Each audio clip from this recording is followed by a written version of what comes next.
Mike O'Mara, Radio Entertainment.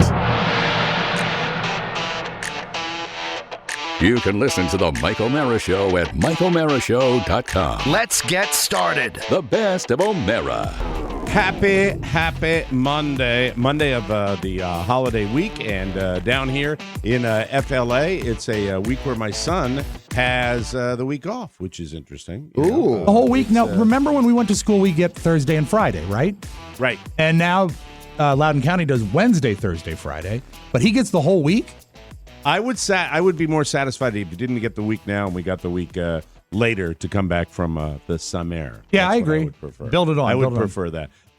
But people are traveling, and I guess in the West it's going to be a little problematic with a lot of storms in the Midwest all the way out to the West Coast. So we'll be keeping you updated on that. And we have, speaking of travel, something pretty significant in the world of Oscar Santana, which is stunning to me, really, really stunning to me, that the unrest in Bolivia that's been going on all this week and all the last month, now, right? About the last month really took a turn for the worst. Just for background, Bolivia is a very unstable South American country. Yes, and landlocked, Mike. I didn't mean to play that. Landlocked, and there's terrorism involved. There's sedition involved. It's tough to. I guess I'll put it to you this way. If you watch the latest season of Jack Ryan's Amazon series, right? Which I've just started. Okay, actually. So I don't want to give anything away, but I feel whoever wrote this series about Jack Ryan in South America, they honestly could have set it up in Bolivia, and it would be the same plot. You see what had happened, gentlemen, is there was an election, a general election. Right. And the president came out and about 80% into the election somehow cut the power to the municipalities that were counting the election ballots. These things happen. And physically cut the power? Physically cut the power. And they said, we're going to fix it. This is like a general error. Their Pepco is down. Down there, it's Bepco. Bepco. Right now, we are dealing with a shaky democracy. Yes. Right? With an interim government. Yes. Isn't that the way it's that's going? What it is. And so Bepco goes down, and about 21 hours later, it boots back up, and they're like, oh, wow. It looks like the incumbent president, who was already in his fourth term, has won again. And the some outside entities were saying, hey, before you shut it down, you were losing. And all of a sudden, 21 hours later, after Bepco shut it down, which you run, you're winning. Yeah. Weird. So This is strange stuff. It's strange. It's something out of an Amazon Prime web series. It really is.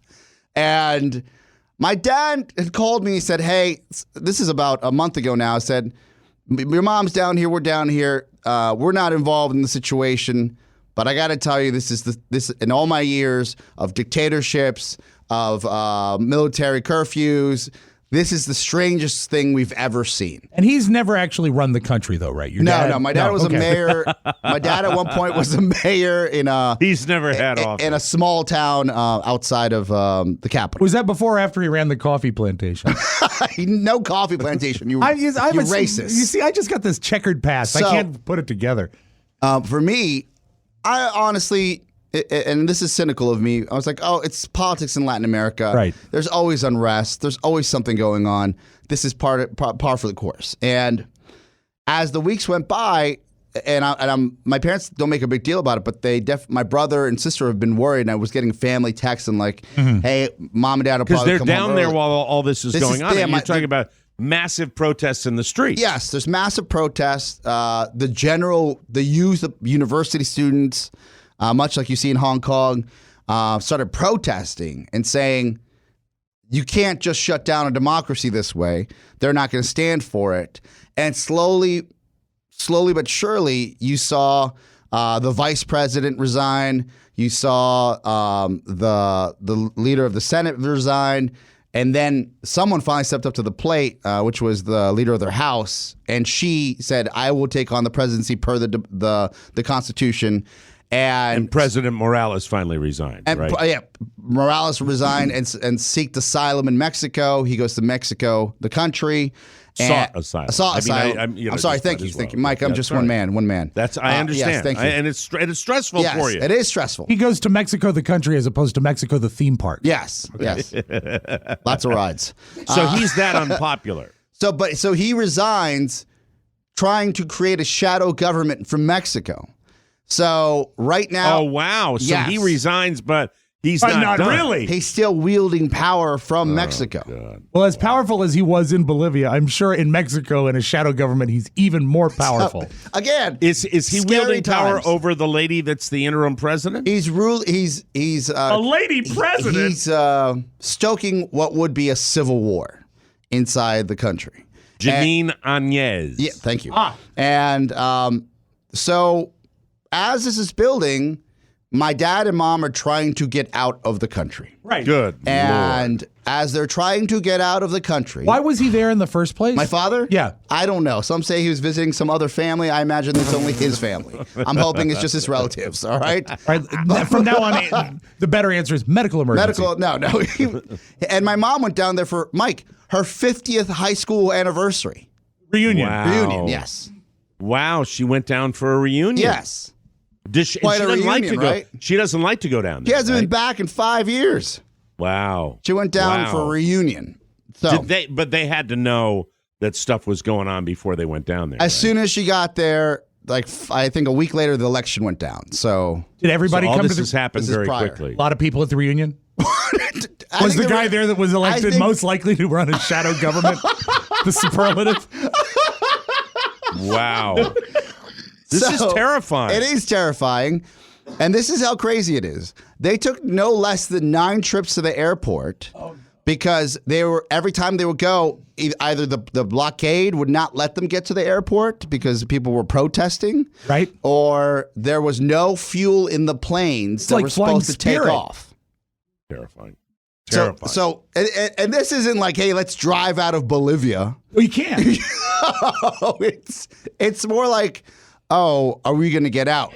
So finally, on in one of the last-ditch efforts before, I think my brother was trying to coordinate some way for getting someone into the country to get them out. Oh, wow. And he said that they left early in the morning, like at 2:30 in the morning, for the airport for what would have been like 11 a.m. flight, hoping that there was going to be less protests and less security to get to the airport. They get to the airport, and at 2:30 they're told the plane has arrived, but there's no fuel in the actual airport on the tarmac to refuel the plane to get out. So my dad's like, well, we're not going back to our home Right. in the valley because they're at the airport, which in the Alto Sehuencoma. So they stayed at the airport for almost 24 hours for another plane to arrive that had fuel that they could take out of that plane into the other plane to get the plane to, by the way, not where they were going, Bogota, Colombia, just to go to but at least not a Also country good. that's to get in out. that situation. By the way, Bogota in the middle of a military curfew now Yeah. because they're going through their own ass. I forgot. But Colombia is also. They were able, you know, Mike. They were able to book a nonstop from the frying pan into the fire. So, God. so they get Dang they get to Bogota, and then they're there for a day in the airport. They can't even get a hotel Aye. to get a flight back finally to the States. So they just arrived yesterday. And How are they doing? They were They're not young people to No. deal with this That's stuff. true. They were sleepy, and they were like in Cranky. this days of just happy to be home. And my mom was God. just saying, she's like, I should have never gone. I should have never left. And my dad's like, I should have never gone. I should have never left. But also in their own like crankiness, they were evoking the spirit and showing me videos of the youth, like Maddie's age and younger, Right. of just marching in the streets saying that they want their country back. So which what surreal. is the? Are you versed in the politics of the country? Because it seems to me. I was versed just yesterday as they reviewing. told me the entire ordeal. All right, reviewing this right Yes. now. Evo Morales, is that the name Evo of Morales, the, yes. Evo Morales. Yes. He was the president of the country. He's a socialist, correct? Yes.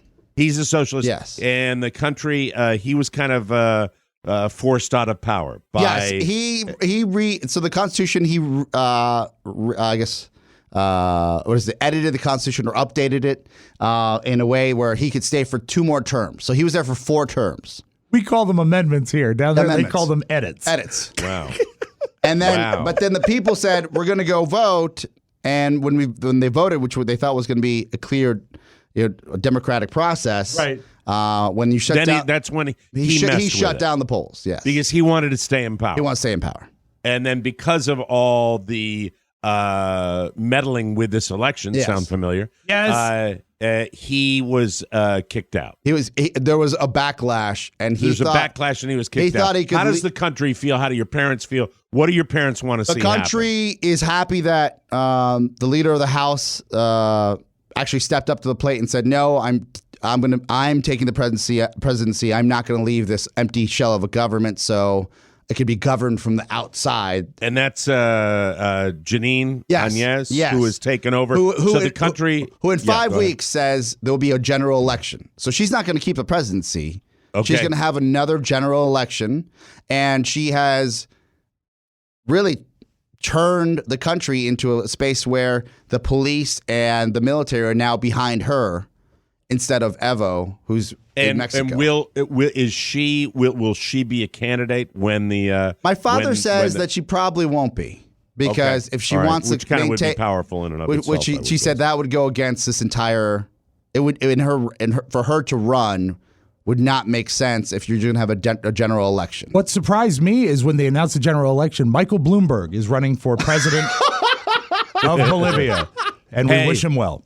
How about that pocketbook? Right? How about throw a switch and instantaneously, like you're seeing this guy everywhere. Yeah. I mean, it's interesting. And then, I mean, I've always thought that Michael Bloomberg's a pretty competent dude. That's the way I look at it. But we'll see what happens. Mm-hmm. It's elections, it's turmoil, it's constant, but in South America, it's smaller, it's more concentrated. At least we can get to the airport and a flight will go out. Right. Thank God they're home. Wow. They look at my mom's like, was she able to bring the Thanksgiving meal with her? No. And they came back. By the way, when this happens, people, when you have this unrest, there's nothing in the stores.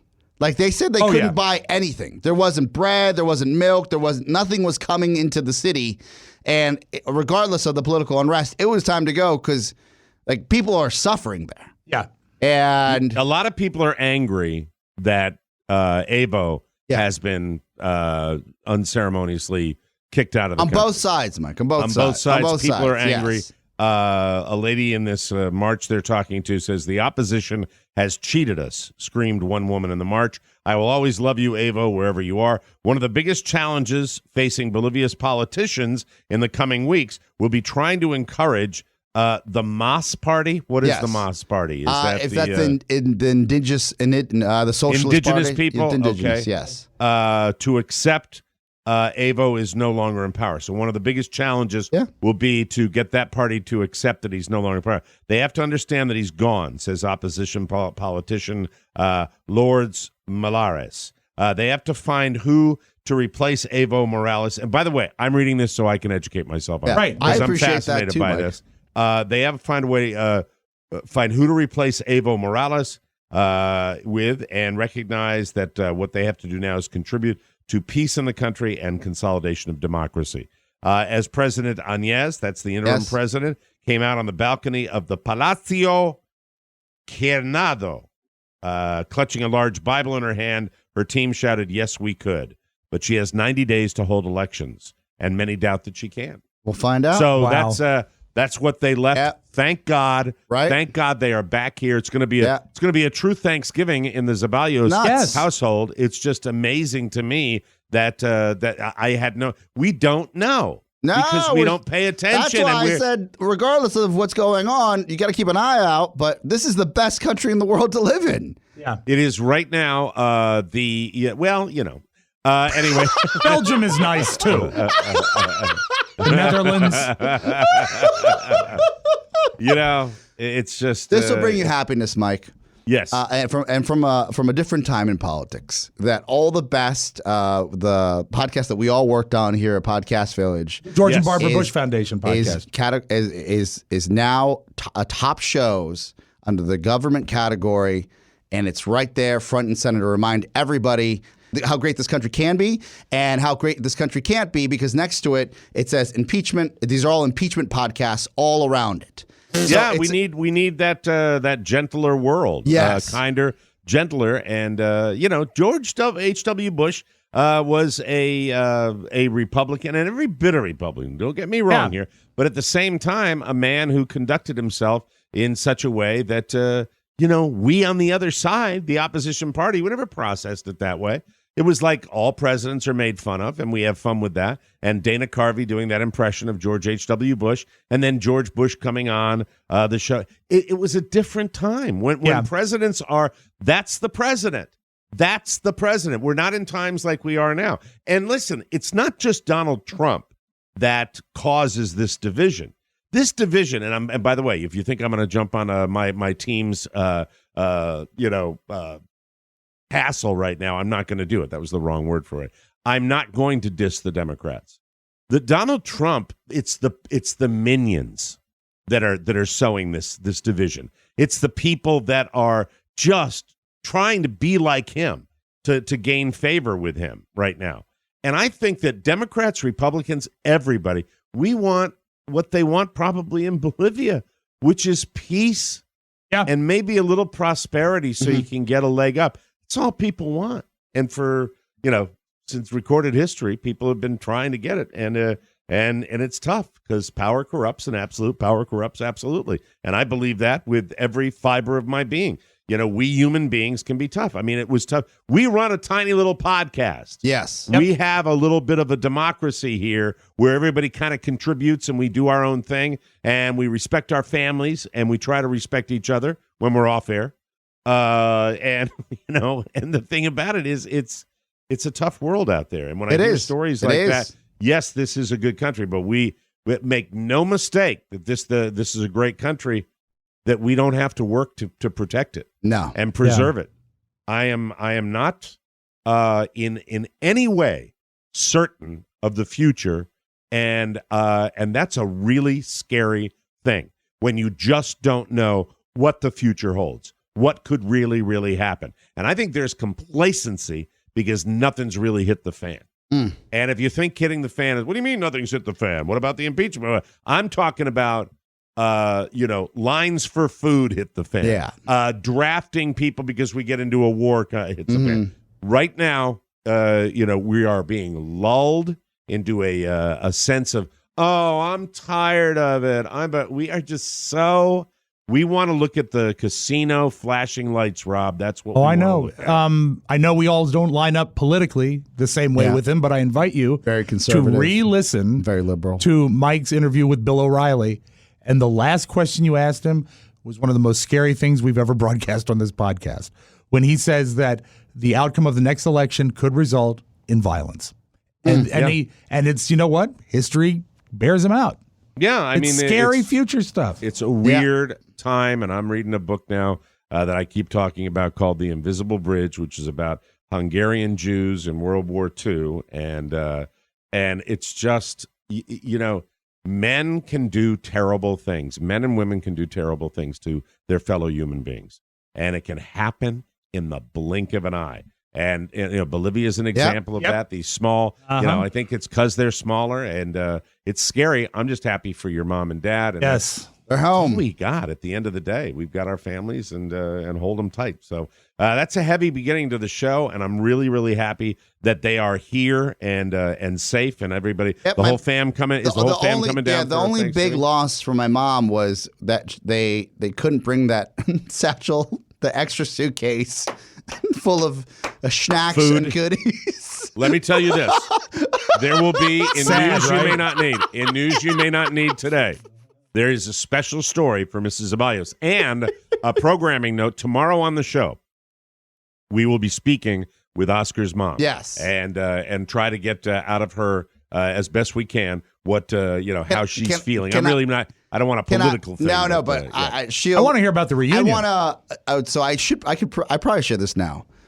When we were texting my parents, my brother called me ahead of time and said, "Look, nothing about politics in your texts.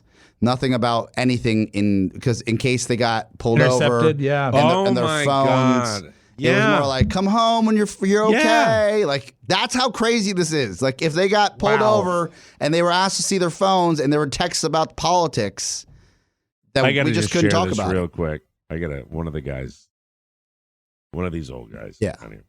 Looks at me and I'm talking about how we used to have a priest come to our family dinners up in Maine, and at one point he looks over at me. He's like, "Oh, you had like a priest come? You were Catholic?" He said, "What happened to you?"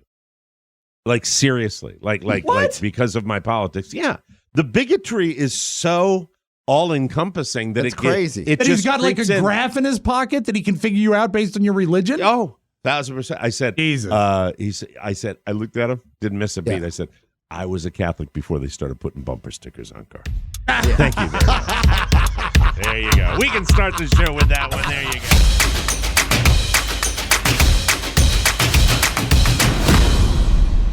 You asked, and we listened. Now you can listen on Spotify. In our never-ending effort to make it easier for you to access our content, The Mike O'Mara Show can now be streamed on Spotify. Just another platform that gives you full TMOS access. So go grab the show and listen, and spread the word. The more you know, the more we grow. TMOS on Spotify. Grab it. The best of O'Mara. So I talked about Wednesday and the fact that my daughter, at that point, I told you that she was rescheduling her flight. Yes. Sure. And She so, had missed the flight and she was rescheduling. yes, she believed that the 5:30 that I referenced when I booked her flight was 5:30 p.m., not a.m. Now, this is not like her. This is not something she normally does. It turned our world upside down. Everybody was scared. Everybody was freaked out. The boyfriend called and talked to me. It was just crazy. I talked to my ex-wife. Everybody's trying to find out. Barely My ex-wife- talked to your ex-wife. and my ex-wife wanted to do a wellness check. I was all for that because we didn't know where she was, and she wasn't. And then finally, my daughter Elizabeth, thank God for her, she had an app on her phone that tracks Catherine's phone. Okay. So the younger one was finding the older one. And then finally, we got in touch with her, and she explained that she had missed the flight because she thought it was in the afternoon. I was double pissed about the whole situation and Dissatisfied. kind of, very, very unhappy. So Sad. at some point during the day, my ex said to me, "Well, she's coming down, and the important thing is to get her down there and hopefully have a peace." She was kind of mediating because she knows that I get a little irritable about this. And so she schedules a flight and informs me that she is going to be coming in at noon on the following day, on Wednesday, which is great. That's fantastic. We'll do the show. Carla will pick her up at the airport. It'll be good. And then noon becomes 5:30. And then 5:30 becomes 9:55. At this point, I am saying, look, no matter what, I'm the one that's walking around saying, don't, this is a peaceful time. This is the family time. Everything's going to be fun time. We don't want anybody to be lecturing or talking about being responsible or any of that. And I ended up picking her up at the airport at about 10 o'clock at night on Wednesday night. And I did not follow my own advice. I became daddy lecture. Sure. And to the point where we're having it out in the at the baggage claim, where I'm just going on and on. And on. I just can't keep it in my pants. Well, I'm as like a- sitting there, you got to get this. As a fellow dad, I'm guessing Yes. that the time leading up to when you met up at the baggage claim, you were rehearsing this in your head. This is spinning around in your head. It was No. spinning around in my head, but I did not. When I saw her, Yes. it just I didn't. It's not that I snapped. I just said I got to get this off my chest. Okay. Because even though I'm the part-time dad, and even though I don't see my daughter nearly as much as I used to, I have to let her know how I feel about this and the worries that we have. And I have to stress what she put people through with her sound asleep and boyfriend's house and all that stuff. I was frustrated, and and I put it to bed rather quickly. May I but weigh was in frustrated. here? Yeah, As This will help. what do you mean this will help? yeah, That's what I said. Because you're gonna be. He's right. You're gonna make it horrible. This is my family. I'm not. Don't put me in a bad as- situation as a- because as a man- I'll get credit. Whatever comes out of your mouth will be attributed to me. Okay. Look, I'll tread carefully here. Thank you. As a man who has dated daughters of other men, I will say this: that. I think we've all done that. That's not like an exclusive club. But I don't have a daughter. That's as close as I can get. Okay. But Right? I've worked with him so long, it makes complete sense to me. I know, right? I almost let it go. So Yeah. I This is a said, reference point. I said, look, if you're going to be late for a flight or miss a flight and you're going to arrive, don't check a bag. You've made it bad enough for all of us. Just get a carry-on and let's get moving. I didn't think he'd go that This direction. check bag, I'm not kidding you. This check bag was the size of a briefcase. Oh, There no. was Tiny? She didn't check it on the way home. I told her, you don't need to check that. That's the straw Catherine. that broke Dad's back. I That's said, you don't the need to straw. check that. She says, all right. Yeah, all right. All right. Well, perhaps not a seasoned traveler.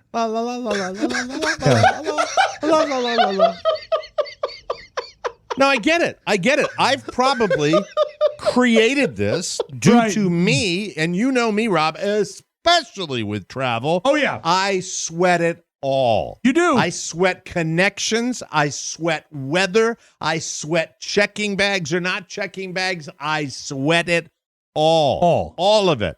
Because of my nature and because I believe in punctuality and I believe in not being late. That's why it's, we'll get to it later. I keep saying we'll get to it later. We'll get to my whole theory on this airport stranding thing. You know, I mean, really, okay? God, we're going to be invaded. Get ready, people. We're going to be invaded because we are the country. This is an idiocracy. I don't understand. I got to the airport. They canceled my flight. You don't They get it? canceled my flight.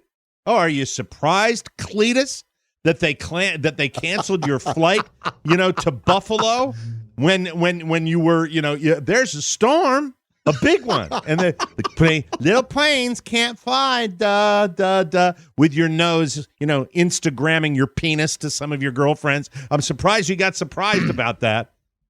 So anyway, getting back to what I was going to say. So anyway, it's a Baggage peaceful claim. It's a baggage claim. We have it out. We clear the air. Okay. And one of the things I said, and I meant it, I said, I'm talking to Carla, and I'm saying, we're done with this. This is not going to come up. You're not going to bring up your stuff. I'm not going to we're going to have a peaceful Thanksgiving with your brother, who was extremely upset on 3 different occasions, because every time the flight got moved later, and then when he realized he's not going to be able to stay up to make it out to the Greet airport, her. he tried, bless his heart, he tried. So it's peaceful, but yet my son wigs out a little bit on Thanksgiving, and just was acting like he never acted before. I mean, I just didn't understand. But the meal itself was fantastic. That my mother-in-law was there, Carla was there, my daughter was there, my son was there. It was peaceful. It was good food. Really, really good food. I relaxed and watched the second game. Didn't watch much of the first Bears-Lions game, but I watched the Dallas game. It was pleasant. But she's here for a briefer time now, and originally her flight was scheduled till to go out on Sunday morning crack of dawn, 6:15 flight on Sunday morning, which was fortuitous based on the weather forecast, which I did when I booked the flight. I didn't count on that, Right. but I certainly would have modified the flight if possible, because I get the insurance for people traveling, and it was all going fine. And I'm looking at it, I'm glad you're getting out early. And then the very brilliant, my true friend, Michael Colburn, sends me a personal message, and he said, "Listen, I heard you talking about Catherine on the show, and I want you to know that it's the practice of many airlines to cancel on a round trip the return leg on that airline if she doesn't get on the flight." And Michael then- Colburn isn't even a pilot. Like No. he just knows that. He probably traveled Yeah. extensively Yeah. with the Marine Thanks Band. a lot, Joel Rogers. Yeah, Way to For go. nothing. Joe Rogers did. No, I thought it was a solid, and he was busy roller coastering. So that's when I said, Catherine, we have to call. So I will tell you the debacle of waiting online and then waiting on the phone and then finally hanging up after a period of time passed and what we had to do afterwards to get the situation resolved. And why not only is my daughter a little responsible, but, well, there's only one winner in this whole scenario. It's Colonel Michael Colbert. Oh. He's the only one that was smart. Mike O'Mara was not smart.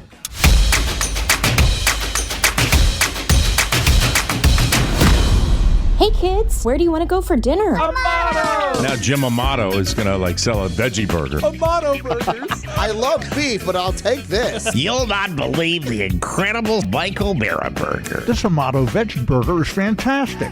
Oh, God, these are good. Welcome to Amato's, Pittsburgh's favorite burgers. It says 100% guaranteed, you moron. At Amato's, we pack our burgers with top quality cuts of beef and prepare everything with tender love and care. Did they teach you that here, Brad? If you're hungry for laughs, why not try the Mike O'Mara Bonus Show? Supersize the fun with a yearly subscription at MikeO'MaraShow.com. Yeah, don't just stare at it, eat it. The best of O'Mara.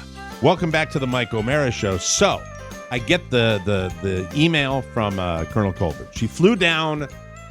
She was supposed to fly down on JetBlue. And so I said, get on JetBlue. Let's call right now. Right. Let's find out. Your wait time is estimated to be 17 minutes or less. Thank you.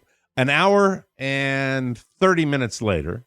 Oh, so we just a left pure, it on in the background. A pure lie. Oh, 17 minutes. Because normally when they do that, I appreciate that, and I try to say 17 minutes or less. Yeah, just that's not bad. Continuing my reverence for that airline. It's just the land of suck. So I said, you know what, Catherine? We are 20 minutes tops from the airport. We are going to drive to the airport on Friday night. We are going to drive out there. You're going to get, because somehow I think if we wait till the morning, somehow that 24-hour window seems important to me. I don't know why, but it's always 24 hours with the airline. So we get out there, and, I've looked. I see she's got a 6:15 flight, and I'm sitting there going, We get to the counter, no one there except gate agents. I'm like, hallelujah. There must be a later flight coming out, and I'm very excited for this. Wow. So we get there. There are 4 gate attendants and, people working the gate, the check-in, and one of them talks to us. And I said, Catherine, go ahead, kind of letting her take point on this. And she said, need your ID. Let's see. Okay. I said, yeah, she's booked on the return flight that she missed her first flight. Let me see. Normally, we believe it's the policy to cancel. Is it Catherine? I said, yeah. O'Mara? Okay. All right, you were supposed to leave 5:30 Tuesday morning? Yes. And I'm sitting there going, You're seething. like that. And this took about 15 to 20 minutes until we looked at the itinerary because she was nowhere to be found on this return flight. And the guy at the ticket counter said, normally, even if they've canceled a flight, there would be a record of her being scheduled. Right. I don't even see that. Your I don't permanent know record. where it's gone. I said, well, how does that apply to getting another flight? Will we be able to get her on the flight? Well, I think the most important thing to do is find the initial ticket. And then I said, well, Catherine, hold on, get out your thing. And at that point, she gets it out. I look at it. She looks at it. And she's returning on United. Yes, sirree. She's returning on United. Yes, she is. That's right, audience. She's returning on United. There it is. And I said, well, do they cancel returns on another airline? I said, no. And this is when you get a little window into the success of the airline. The airlines don't communicate with each other. Of course. Yes, sir. And I said, well, So Catherine, essentially you had booked 2 one-ways. yeah, but I did it through a travel service, Okay. the Travelocity or whatever it was. Right on. And they booked the cheapest flight, which happened to be a return on United different airline. hours Yeah. on a different airline. Yeah. At this point, I said, well, Catherine, just to be safe, go down to the United counter. And I didn't even think she needed to do that. There was nobody down there. They were paging somebody. I said, she calls me, said, Dad, they paged somebody. I said, get back in the car. I'm not worried. This time I just don't see how that. And check in within 24 hours. So you check in first thing tomorrow morning, or in her case, when she gets up, sometime mid-afternoon. And so the not up with the rise of the sun. I woke her up at 10:30 on I think 10:30, 9:30. Time to check in. And so that was my idiot move. But and then I wrote to Colonel Colburn that it was another airline, and he said, "Well, I'm sorry." He's such a nice guy. So nice, Michael. The purpose of this show today, I said, "No, you were not wrong to let me know that.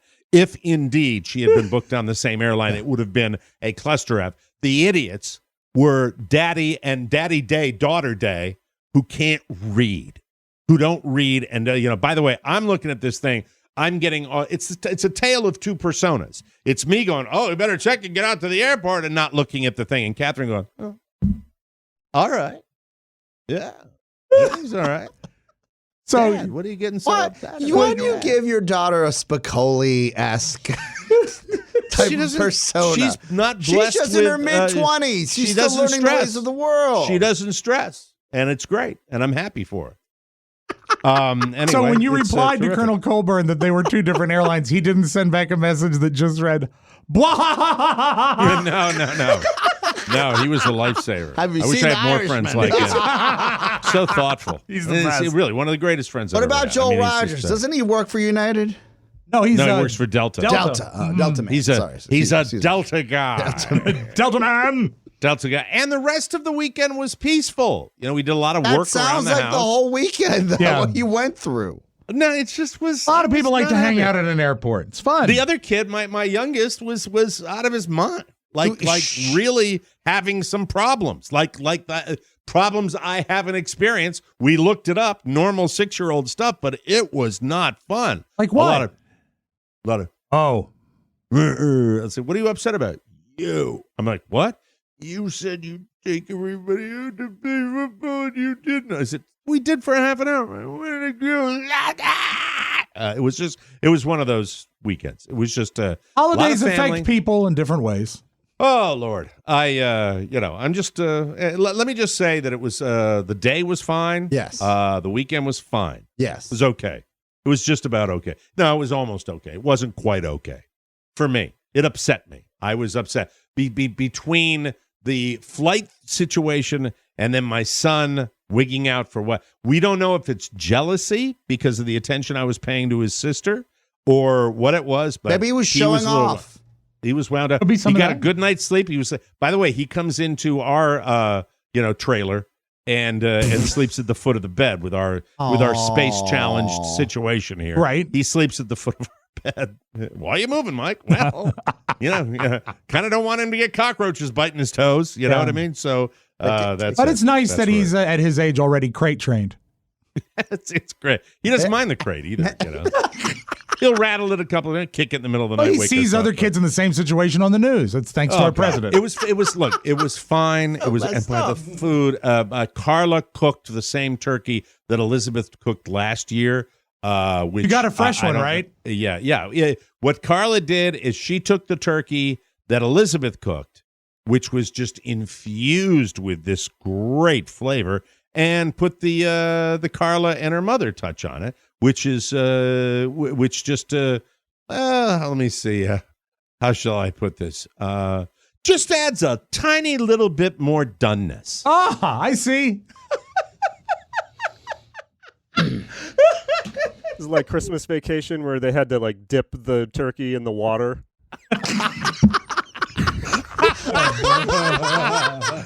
Let's just say they're not big dark meat fans either. People that like done food don't like dark meat. Anything that has any chance of being pink or bloody, they're not going to go near. And Daddy did the dark meat. The dark meat was, oh my God. My father turned the whole bird over one time and said, you see that? That's called the oyster. He popped his thumb in there. And this little piece of meat came out. Oh, I was lifer. I was a lifer for the dark meat. What's so great, Mike? Well, I like chicken thighs better than chicken breasts. Chicken breasts are like hockey pucks. In your Florida environment, when the turkey came out, it served as a natural dehumidifier for your house, changing the climate. How did you know that? The humidity in the house, Rob, was 57%. When the turkey came out of the oven, it went down to 11% humidity. Perfect health, like being in the home, like being in a hospital room. It was good though. It was yummy. Catherine made a good stuffing. Carla made the tasty. It was so good. Didn't matter. It was a little dry. It didn't matter. It was delicious. Everything was great, and they both kill it on the mashed potatoes. Oh, Fantastic. that's great. So that's me. We'll move on to other fine things on the Mike O'Mara Show. Thank you for letting me get that off my chest.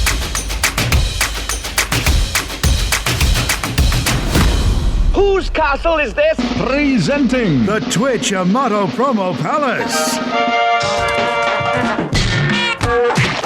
Come on in. I'm Twitch. And I'm Amato. Oh, yeah. Remember them? They're a fine bunch of boys. Hell, they ain't even old-timers. Twitch Amato Promo Palace. Where else would you expect to find a couple old queens? That boy's good. Now your favorite 4 minutes of TMOS are available as a hilarious new Facebook page. And also available on Instagram. Internet, TikTok. Here are all of your favorites. Never before seen animations, exclusive previews, alternate takes, and never before aired promos deemed too hot for TMOS. For a good time, come on by and follow us so you never miss a promo. The Twitch Amato Promo Palace. How was that? It was good for me. Was it good for you?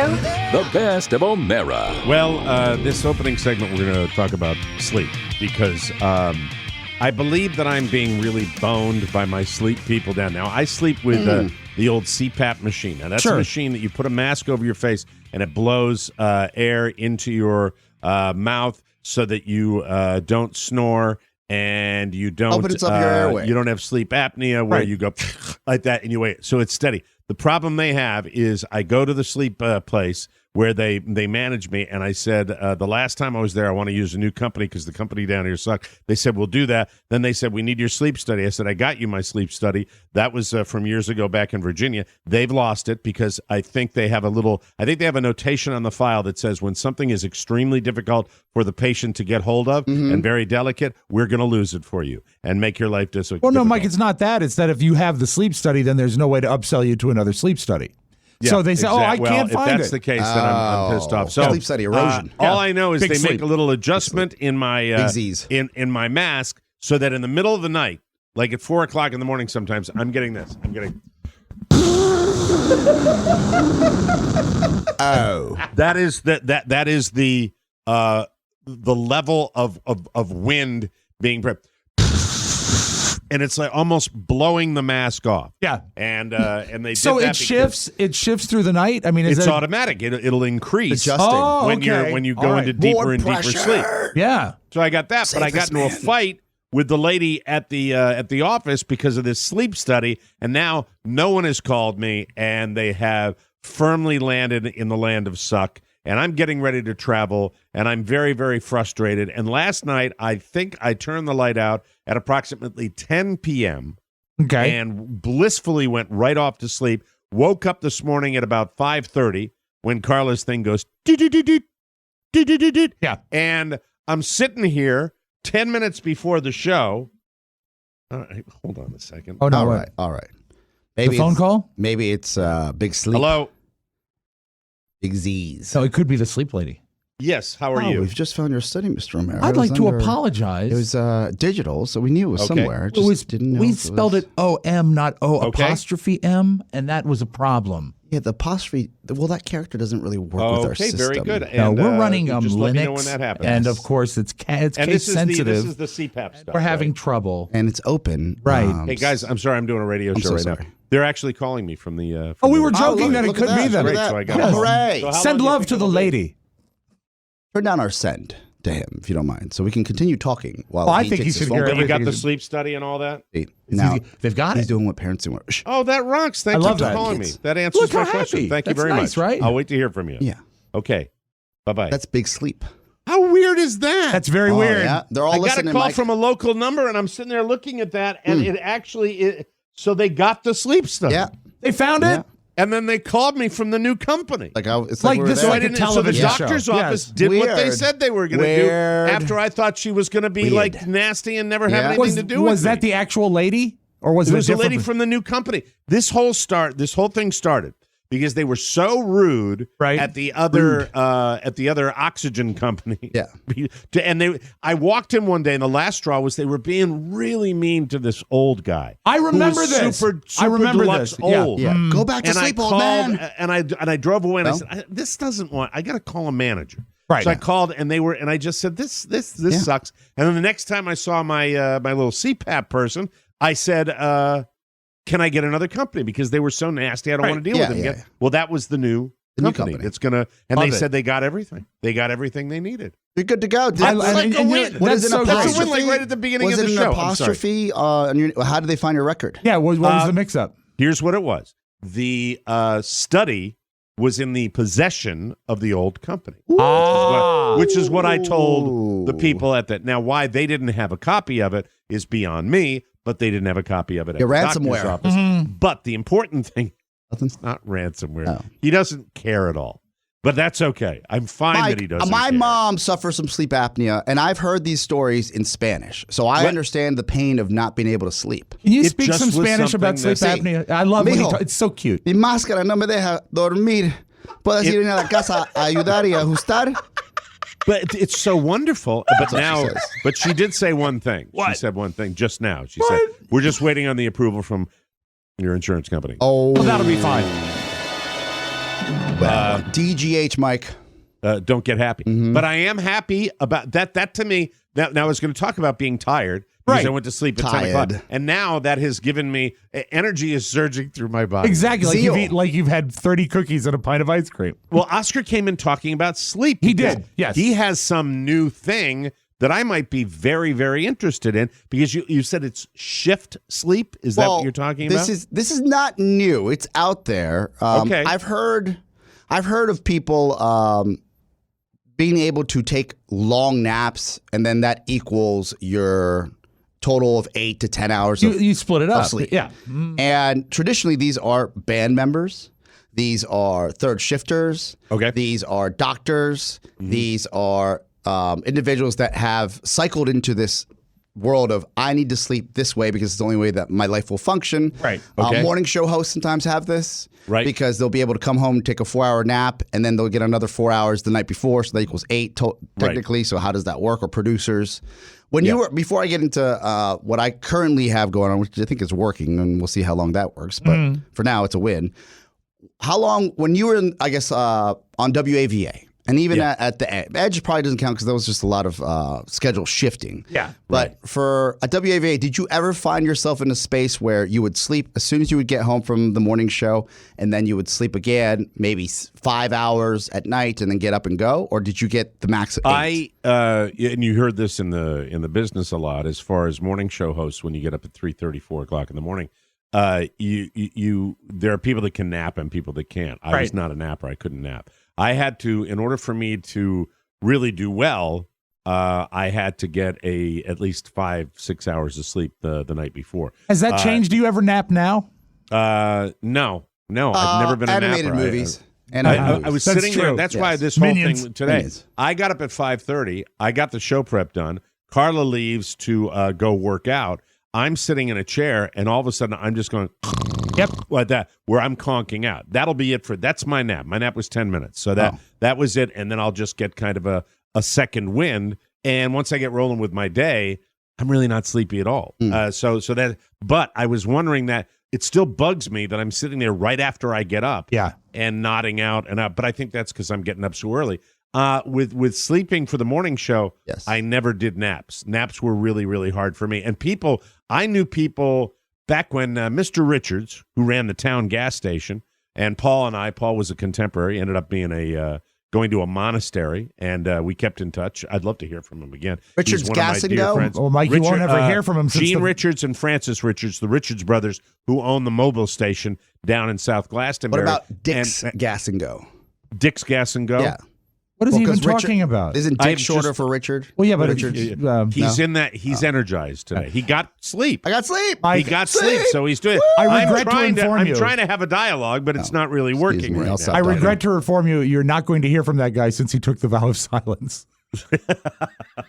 So, getting back to what I was saying, we would play at Paul Richards' house, and we would have to be super quiet at about 2:00 in the afternoon because Mr. Richards was having his nap before he went back to the gas station after being up at 5 o'clock in the morning. Okay, yeah. That's the whole deal. So the shift sleep, if you can accomplish it, I know many regular long-term morning show people, of course I was one of them, that could do it. You were talking, it's the same principle. You're trying it. You tried it yesterday. So I have been attempting this for the past, I would say, 2 weeks. Okay. And it has not been 100% successful until last night. And so today is a wonderful day, Today is Mike. a wonderful day. A wonderful day. And I said I'd give it at least a month of just trying this out and see if I could actually, break this cycle of almost getting there. And for me, it started out with just sheer need. Like you could come home. I think 3 weeks ago, 2 weeks ago when I started this, I came home and I was like, well, I have to go to bed because I only got 2 hours the night before. Mm-hmm. So I would down a bunch of NyQuil and then pass out and then wake up roughly around midnight. That's dangerous. You don't want to do that. Then I'd be up and be productive for 3 hours and then go right back to bed. And I was like, oh. When you got back up, did you remember getting up after drinking all that NyQuil, or did you just like wake up and you thought like maybe little gnomes had made the shoes for you? Oh, no. I was awake. I was actually scared awake where I was like, oh my God, I will not go back to sleep. Okay, all right. I know what it's like. But it worked. And then last night, I think with the last ones to leave yesterday were Rofo and I, and it was roughly around 10:30 p.m. Right. We were working, but the game was on in the conference room. And by the way, I read that's like the game of the year. It was, an amazing finish. An amazing game. I haven't even seen the highlights. I went home. Would have been more amazing, Mike, if we had picked the winner.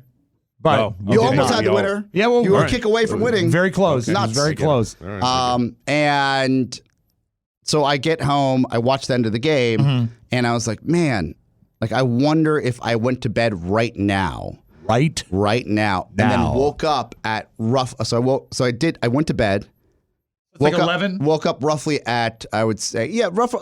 Then the game was probably midnight, if I'm being fair. Okay. I'd say a little before midnight. Woke up at 4 o'clock in the morning. Went back, got up, like did a bunch of stuff on the computer, and then went back to bed like an hour and a half later. 5:30. Yeah, and then got, I would say 3 hours, so 7:30. That'd be 2 hours. 2 hours. Okay, so I got a total of 7. Math not his strong up 10 suit. minutes after we started taping the show. That's right. Mike, he's going to wake up in 10 minutes. It feels like I got 8 hours because you got in total about 6.5. It feels so much better. But you so still much took better. the drug. You didn't take a drug, did you? No, I didn't have to take a drug last night.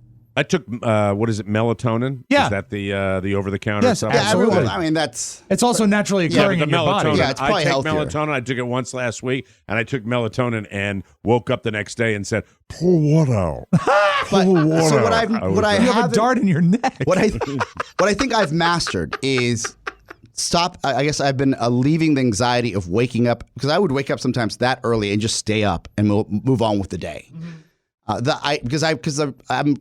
I'm scared of sleeping in, or if I don't wake up. God forbid you'd be late. Well, it's not that. We've chronicled that. That doesn't matter anymore. Mike, let's bury because we've that. chronicled it. Let's bury that. I was on time today. You were. No, you weren't. What? He was. He was a little before 9. Technically, he wasn't. I mean, I consider technically when you and I are sitting there and it's 9 o'clock and he tucks in and he came in and he said, It wasn't 9 I o'clock. gotta do something.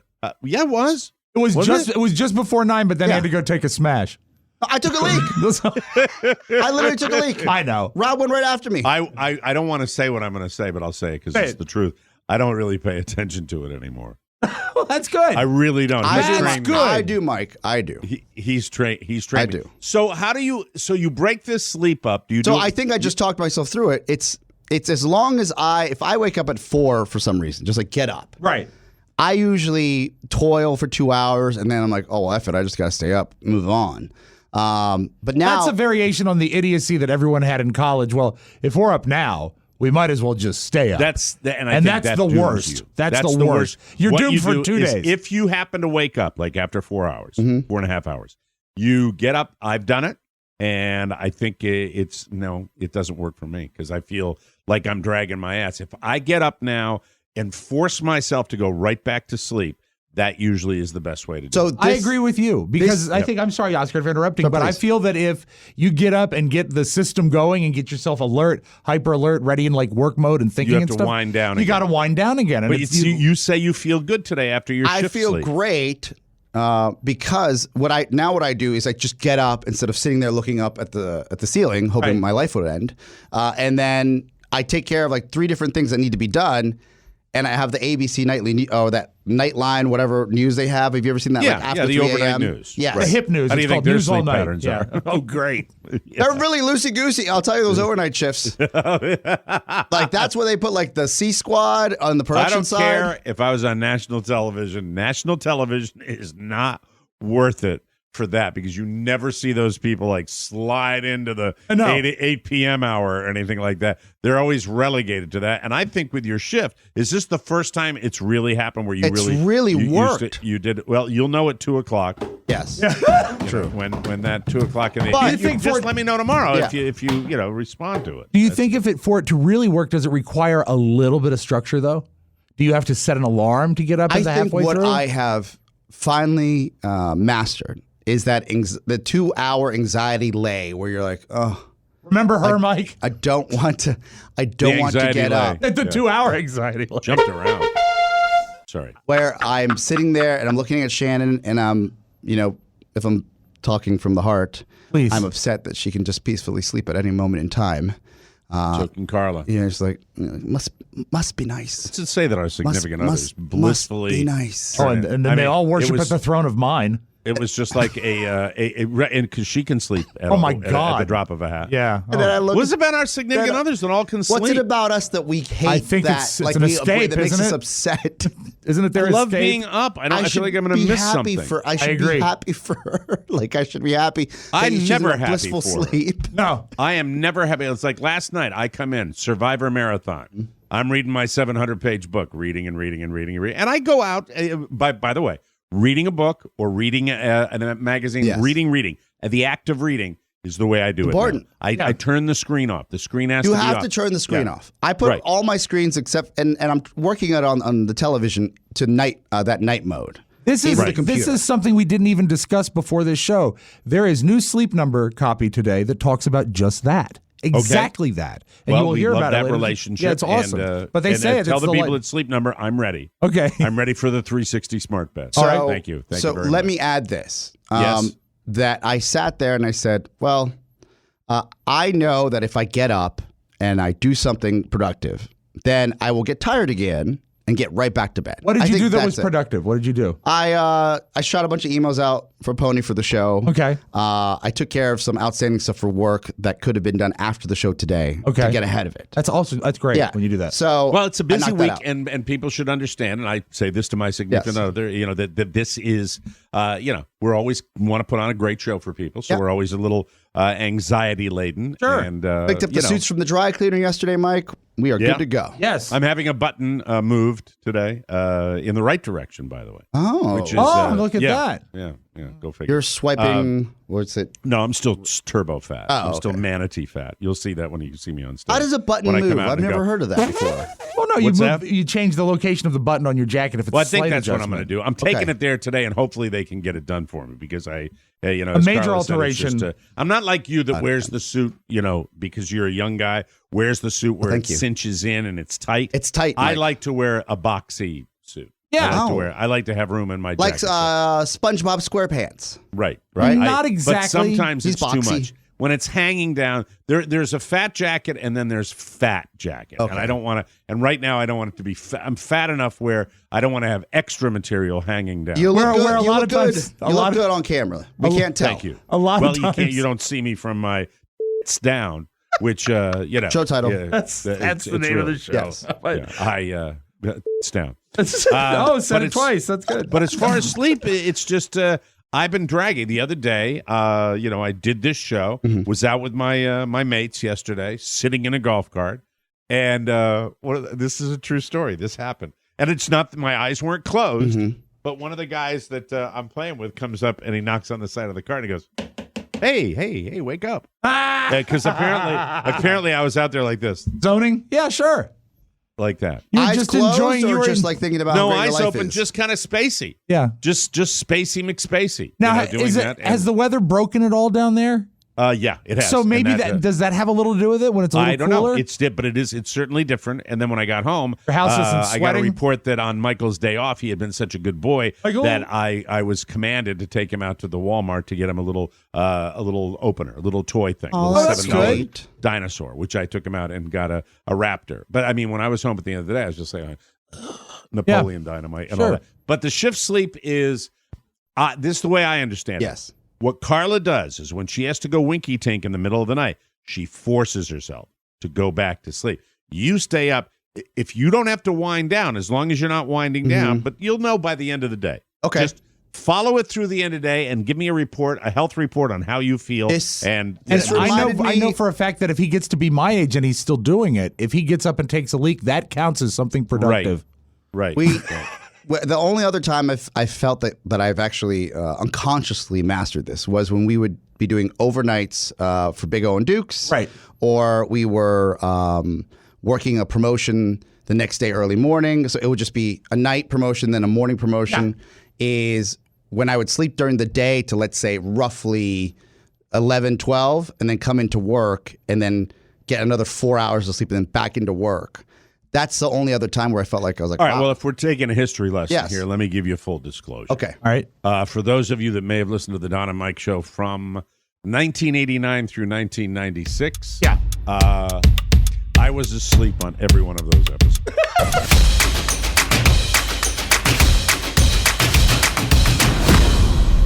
Romeo and Juliet, Antony and Cleopatra, Bogey and Bacall. Add to that list another one of the world's greatest love stories, Mike and Carla O'Mara. Their love is like a red, red rose that's newly sprung in June. Their love is like the melody that's sweetly played in tune.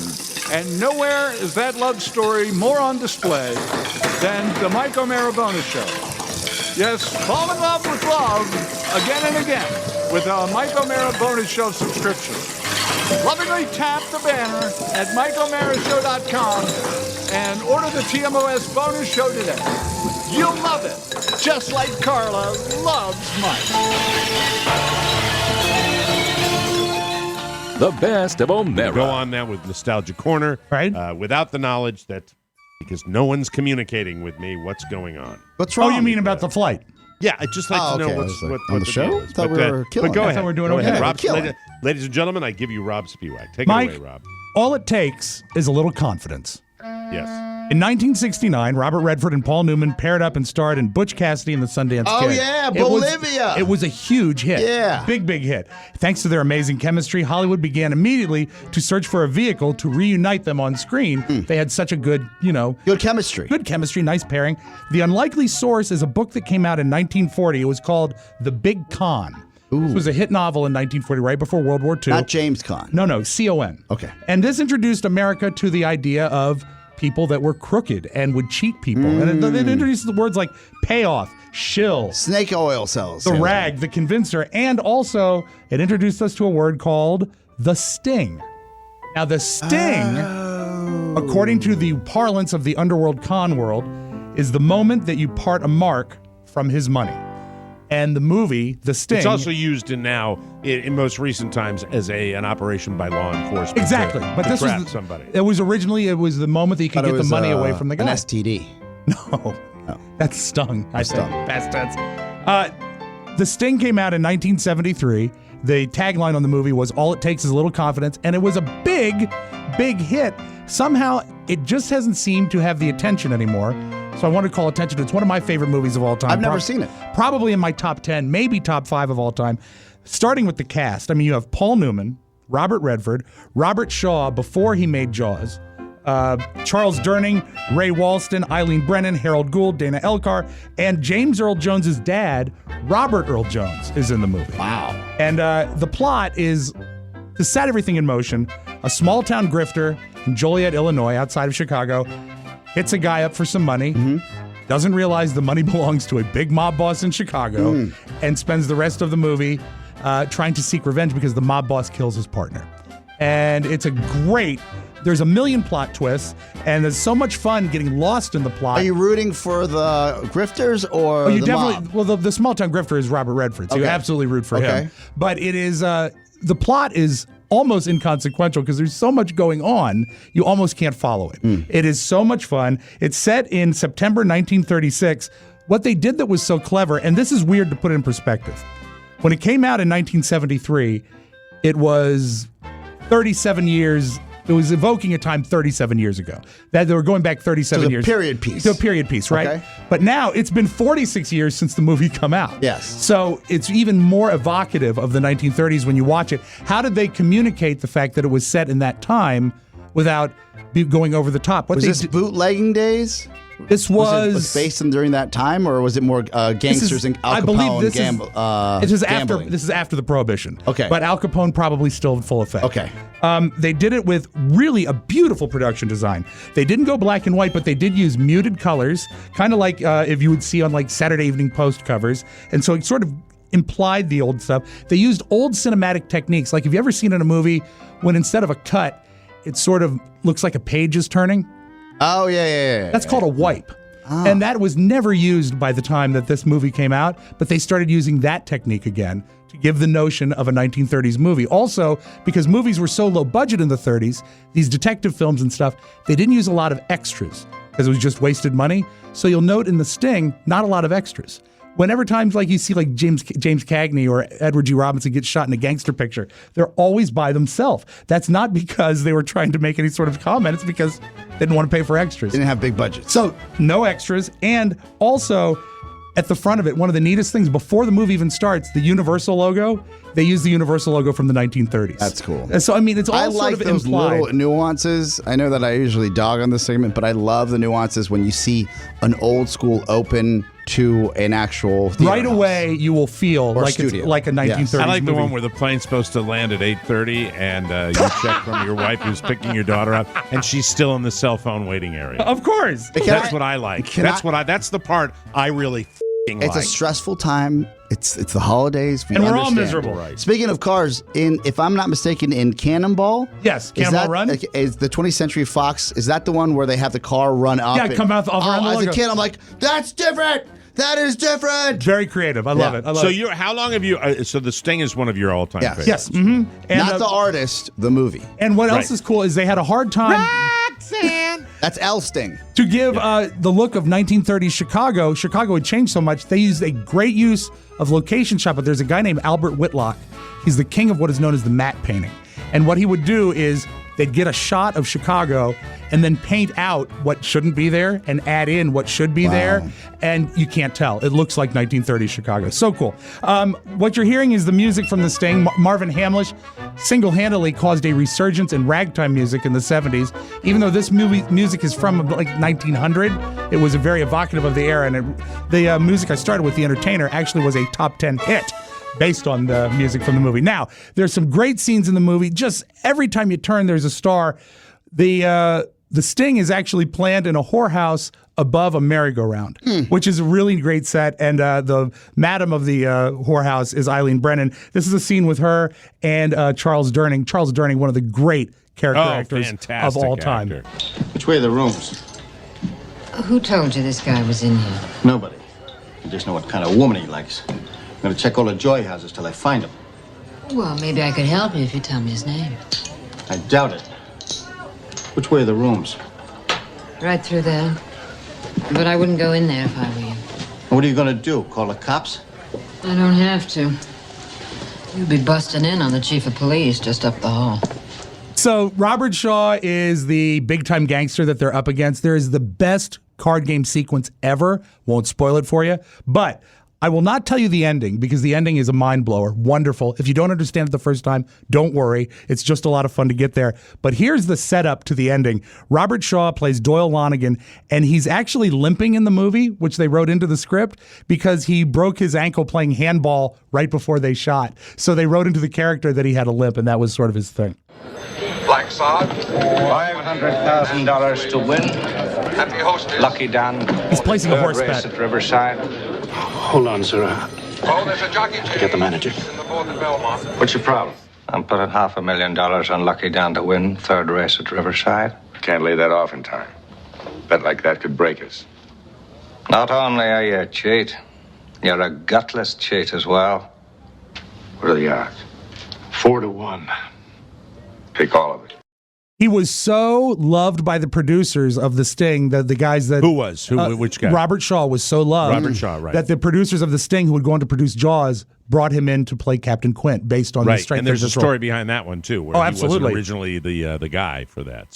So that is the setup to the climax. You got to see it to believe it. Adjusted for inflation, this is the 19th highest grossing film of all time. Wow. And also, the first time it aired on television, this will blow your mind. It aired on network television. It got a 61 share. Wow. That means that of all televisions in use, 61% of them were watching. Worth going back to watch, Rob. 100%. 100%. It won break. 7 Academy Awards. That is a movie that I remember from when I was a youngster, and I think I should, as an adult, I should go back and review it. Highly recommended, and it's fantastic. Star power, storytelling, surprises, sheer beauty. Watch The Sting. You will be glad. Awesome. That was a good one, and that's one I can jump on board with and say, check that movie out. Really, really. How many Academy Awards did it win? 7. And also, I'd be remiss if I didn't say it. Big Daddy's favorite movie of all time. Love you, awesome. Big Daddy. Mike, how's the pickup? The movie you're watching right now.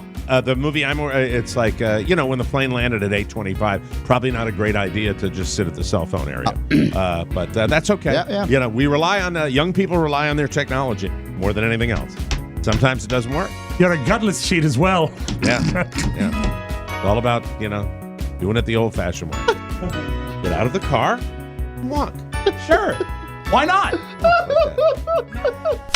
Bernie Sanders Hi, Bernie. had to cancel several days of events after undergoing a heart procedure. A heart procedure? Yes. Bernie went to get checked out after experiencing discomfort in his chest during a campaign event on Tuesday. Doctors found a blockage in one artery and put in 2 stents to take care of it. Not surprisingly, Bernie used his medical emergency to plug universal health care. I love this guy. He tweeted, "Thanks for all the well wishes. I'm feeling good. I'm fortunate to have a good health care and great doctors and nurses." Yeah, because he's in Congress. Yeah. None of us know when a medical emergency might affect us, and no one should fear going bankrupt if it occurs. Medicare for all. Way to go. Godspeed for Bernie. I don't know why this is such a big deal for people, especially within the political world, because I think at one point, if I'm not mistaken, we had a vice president running on batteries. Yeah, we did, and it's but he's an older guy, and when you have health issues as an older person, I think also this is some pretty clever spin from his camp to get the message out. Yeah, absolutely. Yeah. Very cool. Whether Joker is as controversial as all the hype suggests or not, one thing is clear: it's not for kids. And one theater chain right in your backyard there is trying to drive that point home to parents. Now, Rob, this could be a big conspiracy with the movie studios. Let's see. I don't think so on this one. The Alamo Drafthouse posted a message on Facebook saying, quote, "Parental warning, this is not a joke. Joker is rated R, and for good reason. There's lots of very, very rough language, brutal violence, and overall bad vibes. It's a gritty, dark, and realistic Taxi Driver-esque depiction of one man's descent into madness. It's not for kids, and they won't like it anyway. There's no Batman." It's just interesting that Alamo came out with Between the two of us, we can usually sniff out a conspiracy as far as the ad deal. That sounds genuine to me because Alamo is a pretty cool outfit that really does appreciate film. And if they're putting a warning out, I don't think it's to drive more interest in. I think it's to make sure that they're giving the proper presentation. They never have a center console that's missing. No, that's true. That's true. He's obsessed. The Alamo Drafthouse in Ashburn, Mike, has never been totally submerged in salt water. There you go. For some reason, they took the post down, though, but the message is still probably worth hearing. So we'll see what happens with that. A new TV show based on Budweiser is in the works. The bad news is that it might be similar to one of their Super Bowl ads, but the good news is that it won't be more of the sappy story of that man being reunited with the horse that he raised. It'll be more like the 2017 Super Bowl ad, which shows the immigrant Adolphus Bush coming in. It's going to be called Under the Influence, the Unauthorized Story. There was a book out called Under the Influence, the Unauthorized Story of the Anheuser-Busch Dynasty. And it'll follow the rise and fall of the Bush family. I think Adolphus Bush did have a son named Augustus, though. Augustus. Yeah. Augustus Gloop. And he went by Augie. Augie. Oh, really? Yeah, he was. That's cool. They were based down in the Williamsburg area because of Busch Gardens. They had holdings down there. Oh, wow. Let me see.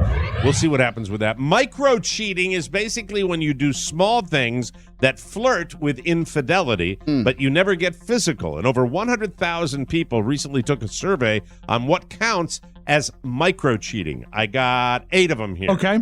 Sexting someone else but not getting physical with Oh, them. that's f***ing cheating. That is cheating. Yep. Yes. I agree. Yeah. I agree. Confiding in someone you're attracted to instead of your significant other. That's bad. It's It's bad because what's behind it. Why would that be? Because I mean, if you're being, You want to talk to an ugly person?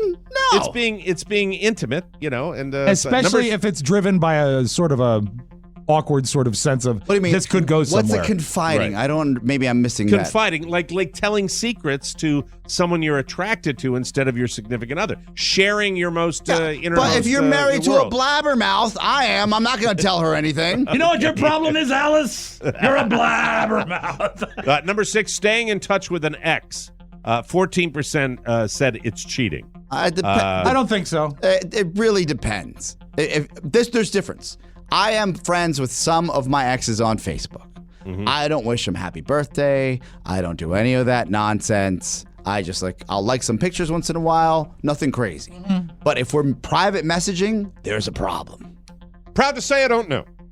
Anyway, number 5, having a work wife or work husband. 19% said it's cheating. 31% it's fine. The other 50% said it's not cheating, but they'd feel weird about it. It's weird, but it's not micro cheating, in my opinion. Right. Not cheating. Number 4, sending a heart kiss or wink emoji in a flirty way. Only 8% of it said it's okay. 49% said it's cheating. Another 43% would at least be concerned. That's my category. The 43% that would be concerned. Right. I don't call that cheating, but it's winking? It's a warning sign. A wink or a flirty emoji. Yeah, it depends. What about a fruit or vegetable? Vegetable. Well, you better not send your banana. Yeah, exactly. All right? Exactly. Or a peach. Number 3, meeting up with someone and claiming it's work-related when it isn't. 54% said yes, it's cheating. That's a problem. Yeah. 42% said it's suspicious. Number 2, deleting apps like Tinder from your phone, but not deleting your account. 8% said it counts as cheating. Sounds like a lot of effort. We don't live in that world, but I remember when I was on Match.com. Right. I helped write your profile. Thank you. And I got nothing. I kept you pure, Oscar. It made it hard to cancel. No, they made it difficult to cancel my Match profile. They don't make it easy. Yeah, they do. So, good call. Blame the people that do No, it's canceled. I'm just saying.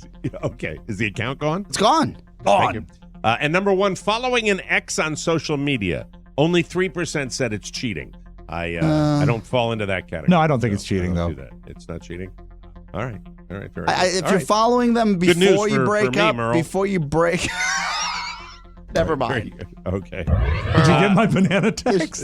This doesn't sound like a huge Zucchini? difference, but when you're talking about millions of orders a day, it's significant, and it speaks to my theory of the idiocracy.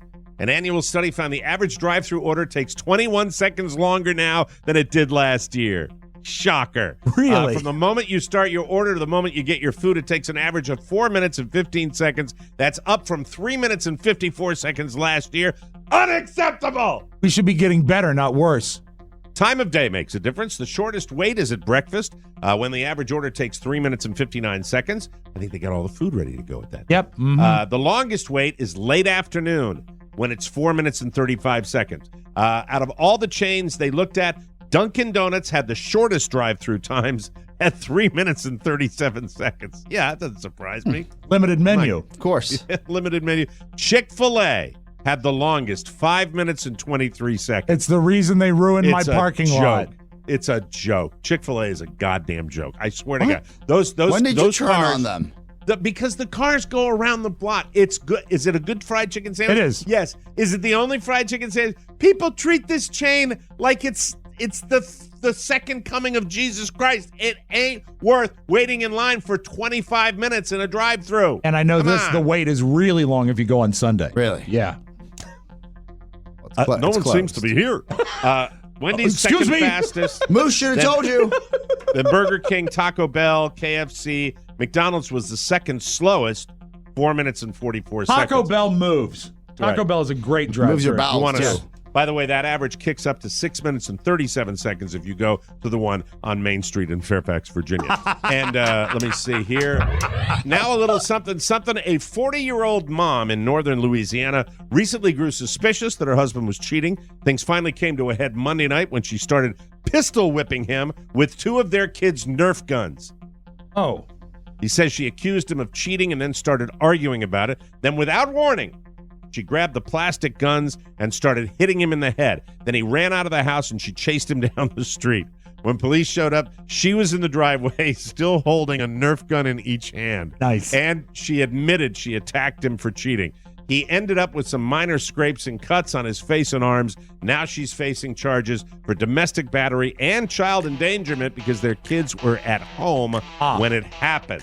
The husband did not have any Nerf guns, but he was concerned about his Super Soaker. Want more? Make sure you check out the Mike O'Mara Bonus Show. Get it at MikeO'MaraShow.com. Mike O'Mara, Radio Entertainment.